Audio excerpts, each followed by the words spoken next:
Alors salut, on se retrouve aujourd'hui pour l'épisode 8. Petit fond musical. Normal. L'épisode 8 de Gotham. Donc qui est sorti mardi, le temps que ça arrive en France hier je crois, voire 2 jours. On s'était quitté sur le manoir qui était détruit. Et les ponts explosés. Alors je suis désolé, mais moi je vois une référence à Batman Begins et The Dark Knight. Ah oui. Par contre, m'explique un jour comment Bruce il va faire pour cacher son identité. Très belle cette musique entre parenthèses. Très très belle. Alors, il va y avoir l'apparition d'un méchant qui est légendaire. Le ventriloque. Là, tu vas me poser la question, mais d'abord, fais-nous un résumé. Bah, en fait, il n'y a pas grand-chose à raconter dans cet épisode. Il se passe pas grand-chose. Il y a beaucoup de scènes violentes, il y a beaucoup de scènes trash, tout ça, mais j'ai envie de vous dire, il reste plus que 5 épisodes. Il est temps de ne plus perdre de temps. Voilà. On sait pas ce qui est devenu le Joker. Il y a une sorte de taxidermiste qui va se transformer, une fille, c'est ça. Où Harvey Bullock a des remords quand il était jeune, donc qui fait qu'il est entré dans l'alcoolisme. Donc Harvey est devenu alcoolique à cause de ça. On soit d'accord. Ça je critique pas. Mais et Scarface c'est très bon aussi. Ah j'ai vu la marionnette, j'ai adoré. Je l'ai vu, j'étais pas tout seul. Le dawa fait mais il est horrible. Bah bien sûr il est horrible, t'as cru que c'était quoi? Il y en a qui pensent que Batman c'est un univers cool. Mais non. Mais non. Erreur. Je ne suis pas pour le dark à mort. J'aime bien quand il y a un peu d'humour dans l'univers de Batman, mais cet humour-là n'est pas apporté par les méchants ni par le protagoniste principal. Il est apporté par par les Robin, par d'autres personnes, par les sidekicks des méchants. Mais j'aime beaucoup les méchants, comment ils ont été faits dans cette série. Il y a beaucoup de critiques, comme j'ai vu, mais les méchants ne sont pas le cas. Alors, par contre, Jim et Owen, Jim et Bruce, totalement au safe. Mais qu'est-ce qui se leur arrive? D'accord, tu passes après Gary Oldman. D'accord. Mais tu n'es pas Jim Gordon. Moussage mis à part. C'est quoi, c'est ça, Jim Gordon?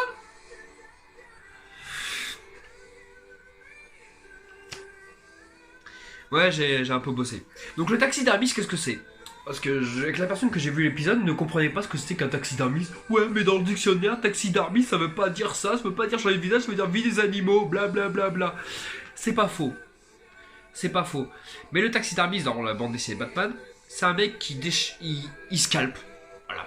Il scalpe le visage des gens pour se le coller sur lui-même ou sur les gens qui lui ont commandé un nouveau visage. Voilà. Et le Joker, après, il va faire pareil en découpant le visage de la Bat Family. Voilà.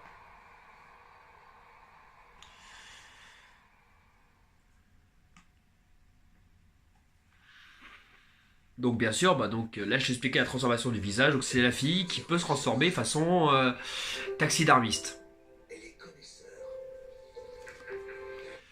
Voilà. Qu'est-ce qu'il y a autre que ça à dire? Le retour du Ghost Range. Et enfin, c'est peu, mais on vient enfin de mentionner Indian Hills. Alors Indian Hills, quelque chose pour rappel, pour ceux qui ne savent plus, c'est en fait le lieu qui a permis de transformer les méta-humains pour mélanger l'univers fantastique de Batman avec l'univers réaliste de Nolan. Ce qui a réussi à faire un brio cette série. Il y en a qui n'aiment pas, moi j'aime beaucoup. C'est pour ça que j'ai accroché. Tout en ayant un vrai Gotham, parce que le Gotham de Nolan, MDR.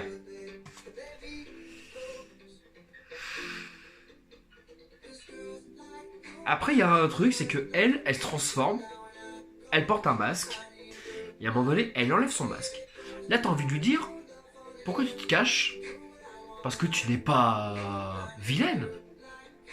T'es pas défigurée, t'es pas... Non. Et après, ça va faire rappeler un épisode de la série The Batman. C'est la série qui était dessinée un peu en forme de manga. Et bah, il y a une meuf qui vient comme ça avec un visage pour se venger je crois de Harvey, ou d'autres personnes. Et la meuf, elle a tellement des... C'est les meufs qui deviennent tarées parce qu'elles ont le physique en tête. Et à un moment donné, il faut vieillir. Mais elle reste quand même magnifique. Là, c'est ce genre de meuf, Monica Bellucci, ce genre de meuf qui a encore à 50 ans, sont encore des avions de chasse. Mais elles ont vieilli quand même. Donc elles se trouvent moches alors que c'est encore des bombes sexuelles. Donc la meuf, c'est clairement une référence à cet épisode-là. La meuf, elle a un problème psychologique en rapport à son apparence alors qu'elle est encore très belle. Donc, elle charcute les gens. Et change de visage. Bon, dans la série, elle charcute juste elle se cache, met juste un masque blanc et elle change le visage en découpant, façon taxidermiste. Alors là, c'est carrément, elle a un pouvoir. Elle peut se transformer dans... Si elle te touche, c'est une sorte de mystique. Si elle te touche, elle peut devenir comme toi. Voilà, c'est une sorte de mystique. Donc voilà, comme j'ai dit, cet épisode, il est intéressant mais vide. Vide dans le déroulé du scénario. Il est intéressant dans les scènes d'action. Si t'aimes le drame, là tu vas en avoir plein. Le sang, c'est génial. Donc là, on va arriver à la note. C'est pas mal. 13 sur 20, je dirais. Franchement, c'est pas mal. Même s'il reste que 5 épisodes. Donc là, à un moment donné, bah oui, il y a que 13 épisodes, je te rappelle, dans cette saison. Hein. Dans l'épisode 8, hein. Dépêche-toi, hein. Surtout que dans le prochain épisode, rien que le titre, c'est Trial of Jim Gordon. Donc le procès de Jim Gordon. Ça te rappelle rien? Tout à l'heure, je t'ai raconté qu'il y avait un clin d'œil à l'épisode The Batman avec la top modèle. Et bah là, il y a un clin d'œil au procès de la série Batman, où c'est Batman qui est attaché et qu'on lui dit en fait c'est de ta faute. Ce qui est marrant, c'est que tout ce qui doit arriver à Batman, avoir le Sphinx, l'arrêter, combattre les méchants, sauver Gotham, etc., combattre, excuse-moi, il y avait un truc sur le mur. Combattre tout ça, en fait, c'est pas Batman qui va le faire, c'est Jim Gordon. Donc le procès de pourquoi les méchants existent et que c'est de sa faute, ils vont le faire à Jim. J'aime bien la liberté que vous avez pris, mais là c'est un peu trop là. Voilà. Donc il y a ça. Sachant que dans la bande d'annonce, il va être blessé.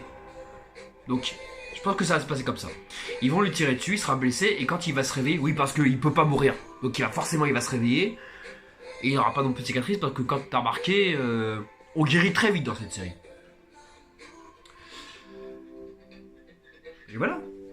Donc il va être blessé, comme Batman, il va se réveiller enchaîné au tribunal, jugé par tout le monde, et il va dire est-ce que c'est de ta faute et que c'est pas de ma faute. Voilà. Il y a autre chose qu'il va y avoir, c'est dans la bande-annonce qui nous est teasée, une bagarre vraiment Catwoman vs Batman. Sauf que là, je te rappelle que Catwoman n'a pas son costume et Batman n'a pas son costume.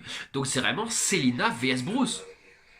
À un moment donné, arrêtez vos conneries. Arrêtez vos conneries de vouloir absolument niquer les identités des deux personnages en question.